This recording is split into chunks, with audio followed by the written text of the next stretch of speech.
जिस national Highway authority का ये कानून है जो उनके ऊपर बाइंडिंग है, जिसमें मिनिस्टर साहब ने statement floor of the house of parliament दी, उसके बावजूद ये टोल प्लाजा कैसे चल रहा है ये हमारी समझ से बाहर। लीगली इसका क्या करना है वो एक सेपरेट एस्पेक्ट है, बट अथॉरिटी का अपना भी तो एक कोई रोल है। सो नेशनल अथॉरिटी क्यों वेट कर रही है कि कोई किसी को चैलेंज करेगा इस प्रोविजन को, या कोई to act on the terms of law which is squarely applicable to them. So हमारी नज़र में जो हमने जब बैठ के ये इसका दूसरा एस्पेक्ट जहाँ पर फैक्चुअल मैटर भी जोड़ा। फैक्चुअल मैटर ये है कि हम सबको पता है कि ये जो पीछे फ्लड कंडीशन आई, जो इतनी ज़बरदस्त पीछे बारिशें हुई, ब्रिज बैठ गया, रोड बह गई। टोल प्लाजा किस लिए होता है? टोल प्लाजा इसलिए है कि अगर पब्लिक या प्राइवेट फंड से कोई हाईवे बना है, उसकी मेंटेनेंस की कलेक्शन चार्जेस है। अब अगर मेंटेनेंस की कलेक्शन चार्जेस है तो मेंटेनेंस तो तब होगी जब वो रोड वर्किंग कंडीशन में होगी। आज आप सबको पता है कि सरोवर से लखनपुर या कठुआ जाने के लिए 3 साढ़े 3 घंटे का टाइम लग रहा है। जो हाईवे इन लोगों ने जिसके लिए टोल प्लाजा रखा वो हाईवे तो काम नहीं कर रहा, सो उनको बाईपास दिया जा रहा है। जब आपका हाईवे ही काम नहीं कर रहा तो टोल प्लाजा किस कॉन्टेक्स्ट में आप लोग कलेक्ट कर रहे हो, ये भी कोई हमारी समझ से बाहर है। ये कोई स्टैट्यूटरी बाइंडिंग नहीं है, कोई अथॉरिटी नहीं है इसके ऊपर टोल प्लाजा को कलेक्ट करने की। लिहाजा जब इतना पब्लिक सेंटिमेंट अथॉरिटीज़ देख रही हैं और इनको एक कानूनी दायरा है जिसके अंडर ये उस पब्लिक सेंटिमेंट को रिड्रेस कर सकती हैं, तो हमारी इस पूरे सिनेरियो के दौरान ये एक्सपेक्टेशन थी कि national Highway authority would act on its own और लोगों को सड़क पे आने की ज़रूरत ना पड़े। आफ्टर ऑल ये अथॉरिटीज़ लोगों की सर्विस के लिए, ये कोई ऑटोक्रेटिक रूल नहीं है इन अथॉरिटीज़ के। सो अब तक जब इन्होंने कोई कार्रवाई नहीं की, हमारी सिविल सोसाइटी सड़कों पे है और बिना मतलब के वो चीज़ जो ऑलरेडी प्रिस्क्राइब्ड है वो हो नहीं रही, इसका जवाब भी कोई नहीं आ रहा। सो ये ऑटोक्रेटिक रूल जो हाईवे अथॉरिटी अपने से ही अज्यूम कर रही है, ये नहीं होना चाहिए।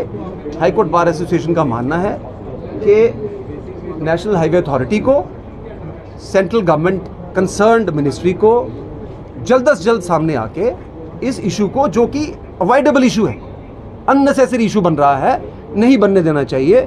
और ये टोल प्लाजा जब तक ये सड़क काम ना करे तब तक कम से कम इस टोल प्लाजा को सस्पेंड करना चाहिए। इसमें कोई इलीगल या अनजस्टिफाइड डिमांड नहीं है जिसके लिए किसी को गिरफ्तारियां देनी पड़े या सड़कों में जाके नारे लगाना पड़े। साथ साथ मैं इसका ये भी बता दूं आपको कि क्लॉज 3 बताती है कि central government by notification can exempt any section of national highway bypass tunnel constructed through a public funded project from levy of such fee or part thereof subject to such conditions। आपके पास दोनों provisions हैं। आप क्यों एक statement नहीं देके ये सारा सिनेरियो, सारी जितना भी एग्रेशन या जितनी भी ग्रीवेंस है इसको सेटल करें, बजाय इसके कि लोग सड़कों पे आए। आपको खुद जाना चाहिए लोगों के पास, फिर कहना चाहिए जी हम आपको वो सड़क नहीं प्रोवाइड कर पा रहे फॉर द टाइमिंग। जब तक ये रिपेयर नहीं होगी, ये वापस से जब तक हम इसको रवा नहीं करते तब तक हम ये सस्पेंड रखेंगे। इसमें कोई इलीगैलिटी नहीं है जो हाईवे अथॉरिटी ने करनी। This is a rule binding on them. इसके साथ साथ ये सिर्फ ये छोटी छोटी चीज़ें हैं, लेकिन हाईवे अथॉरिटी को जब हम जगा रहे हैं, national Highway authority must act on it. हमारे यहाँ 10 सेकेंड रूल है, ये भी प्रिस्क्राइब्ड है गाइडलाइंस पे।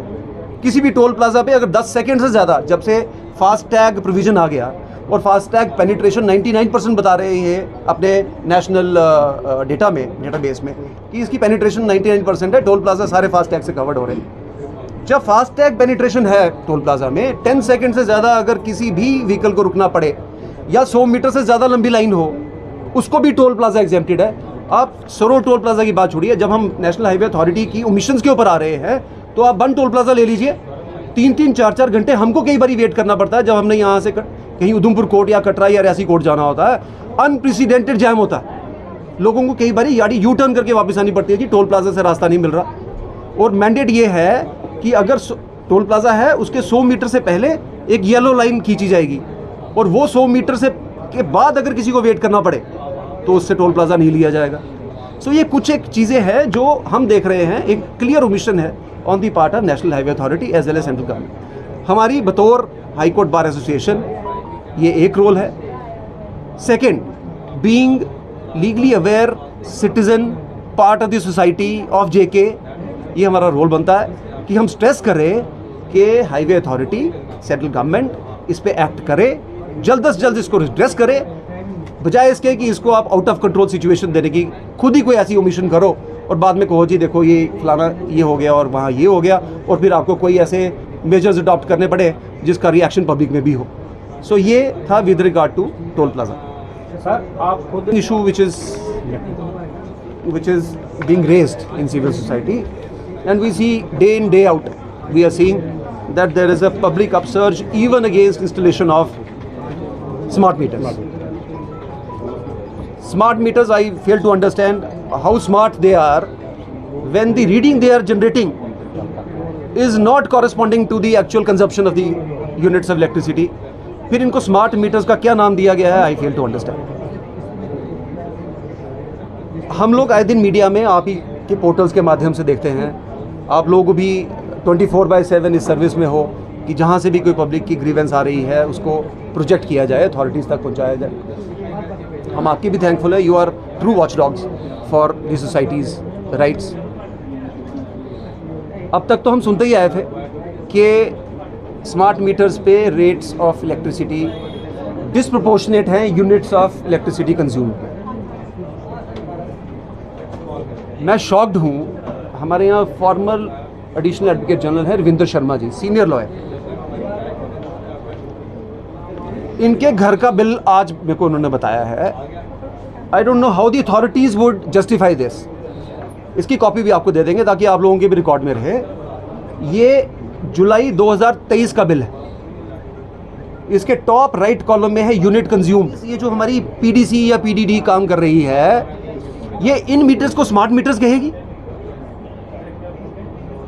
दे आर डेड मीटर्स।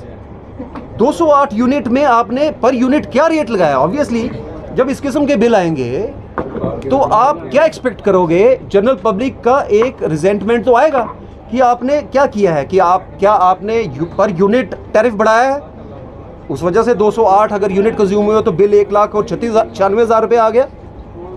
अगर आपने यूनिट नहीं बढ़ाए, अगर आप नहीं बढ़ाया तो फिर इन यूनिट्स के लिए 34,000 ओपनिंग बैलेंस और आउटस्टैंडिंग 1,96,000। इसका मतलब है मीटर में कहीं फॉल्ट है। अगर मीटर में फॉल्ट है तो कंज्यूमर क्यों अपनी आवाज़ ना उठाए? और अगर कंज्यूमर अपनी आवाज़ उठा रहा है तो फिर अथॉरिटीज़ का ये ऑब्लिगेशन है, दायित्व है उनका। ये दे आर पब्लिक सर्वेंट्स, ये उनकी ड्यूटी है कि ये जितने भी ये इनके जनरेटेड बिल्स हैं, ये अथॉरिटीज़ बिल, इनको गैदर करे और बताए कि ये क्यों हो रहा है ऐसा। It means something is faulty somewhere. अगर स्मार्ट मीटर के बाद भी इस किस्म का बिल जनरेट होगा तो आई एम श्योर कि आप 2 या 3 या 4 महीने के बाद फिर एक नई टर्मिनोलॉजी देखोगे कि जनाब आप ये फलाने वाले मीटर लगाएंगे। आप लोगों की अगर if you recollect revenue generation का भी, क्योंकि ऑब्वियसली उन्होंने बैलेंस करना है between the expenses incurred and the revenue generation. उन ट्रेडिशनल मीटर्स के बाद ज़माना आ गया। मुद्दे तो काफ़ी हैं बट मैं स्टार्ट करूं अगर तो इस वक्त आई कैन अंडरस्टैंड आप लोगों की ज़्यादा क्यूरियोसिटी होगी टोल प्लाज़ा को लेके, बिकॉज टोल प्लाज़ा सरोवर का मुद्दा इस वक्त गरमाया हुआ है। इस बारे में मैं आपको बता दूं कि अपार्ट फ्रॉम पब्लिक सेंटिमेंट, चूँकि हम लोग वकील भी हैं, लीगल पॉइंट ऑफ व्यू से भी मैं थोड़ा सा इनलाइटन करना चाहूँगा अथॉरिटीज़ को कि सरोवर प्लाज़ा, टोल प्लाज़ा पे जो टोल कलेक्शन है वो सिर्फ एक पब्लिक रिएक्शन इमोशनल नहीं है, इसका एक लीगल एस्पेक्ट भी है। और मैं ये एक्सपेक्ट कर रहा था एक हाई कोर्ट बार एसोसिएशन के नुमाइंदे के नाते कि अथॉरिटीज़ इस पर कोई कॉल लेती, बट हम देख रहे हैं कि अथॉरिटीज़ का इस पर कोई अभी पॉजिटिव रिस्पांस आ नहीं रहा। और ये जो लीगल एस्पेक्ट है इसका, पब्लिक सेंटिमेंट तो ऑन रोड है, बट जो लीगल एस्पेक्ट है इसके बारे में भी कोई खुल के बात नहीं कर रहा। मैं पहले स्टार्ट लीगल एस्पेक्ट से करता हूँ कि क्या ये सरोवर टोल प्लाज़ा एक legally validly installed toll plaza है या नहीं। अगर नहीं है तो बाकी की डिबेट का कोई पर्पस बनता नहीं। मैं आप लोगों को भी सर्कुलेट करते हैं, मैं आप लोगों के सामने थोड़ा सा जो इसका लीगल एस्पेक्ट है वो रखना चाहूँगा। हमारे यहाँ नेशनल हाईवे एक्ट है, सेंट्रल एक्ट है, थ्रू आउट इंडिया एप्लीकेबल है, हमारी यूटी पे भी एप्लीकेबल। उस एक्ट के अंडर रूल्स भी बने हुए हैं, नेशनल हाईवे फी रूल्स। अब टोल प्लाजा कहाँ कहाँ लगना है, कितनी फ़ी होनी चाहिए, ये एक्ट और रूल्स प्रेस्क्राइब कर रहे हैं। इसके बारे में मैं पहले आपको जागरूक करवाऊँ। हमारे यहाँ national highway determination of fee rules हैं। इसका रूल 8 है, जिसका हेडिंग ही है लोकेशन ऑफ टोल प्लाजा। अब लोकेशन ऑफ टोल प्लाजा ये सिर्फ एक गाइडलाइन नहीं है, ये एक लेजिस्लेशन है और ये नेशनल हाईवे अथॉरिटी पे भी बाइंडिंग है। ज़्यादा डिटेल में ना जाके मैं आपको सिर्फ इसका सब रूल 2 बता दूं क्या है, और बड़ी सिंपल लैंग्वेज में, और I am sure the authorities are aware of this as well. It says any toll plaza on the same section of national highway and in the same direction shall not be established within a distance of 60 kilometers। अगर एक कानून central government ने बनाया और उसकी एक बड़ी simple सी सब रूल 2 है क्लॉज, जो ये कहती है कि 60 किलोमीटर के डिस्टेंस पे टोल प्लाजा नहीं हो सकता, मीनिंग देयर बाई कि 60 किलोमीटर में 2 टोल प्लाजा नहीं होंगे। अब ये एक एस्टैब्लिश्ड फैक्ट है कि सरोर से लेके बन टोल प्लाजा में बाई रोड 60 किलोमीटर्स नहीं बनते। मेरे दोस्त मेरे को बता रहे थे कि 38-40 किलोमीटर का डिस्टेंस है सारा। क्या ये टोल प्लाजा वैलिड है? लीगली देखें तो ये वैलिड नहीं है। हाईवे अथॉरिटी के पास कोई और एक्सक्यूज़ होगा, उसकी मेरे को जानकारी नहीं है। बट हाईवे अथॉरिटी इसके ऊपर क्यों डेलिब्रेट नहीं कर रही है, ये हमको भी बैफल कर रहा है as lawyers and as part of the section of society.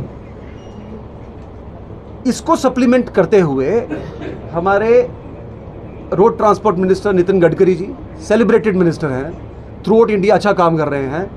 इनका on floor of parliament 22 March 2022 का इनका ऑन फ्लोर ऑफ पार्लियामेंट उनकी स्टेटमेंट है, उसकी कॉपी भी हम आपको डिस्ट्रीब्यूट करते हैं। उन्होंने कहा है कि 3 महीने के अंदर अंदर, उनको भी कंप्लेंट्स गई होंगी कि 60 किलोमीटर के अंदर इंडिया में इस पॉइंट्स के ऊपर 2 टोल प्लाजाज भी हैं, सो इलीगली टोल कलेक्ट किया जा रहा है। उनकी स्टेटमेंट है फ्लोर ऑफ द हाउस कि 60 किलोमीटर के अंदर कोई भी 2 टोल प्लाजा होंगे वो हम नहीं चलने देंगे, 3 महीने के अंदर अंदर हम उनको रोक देंगे।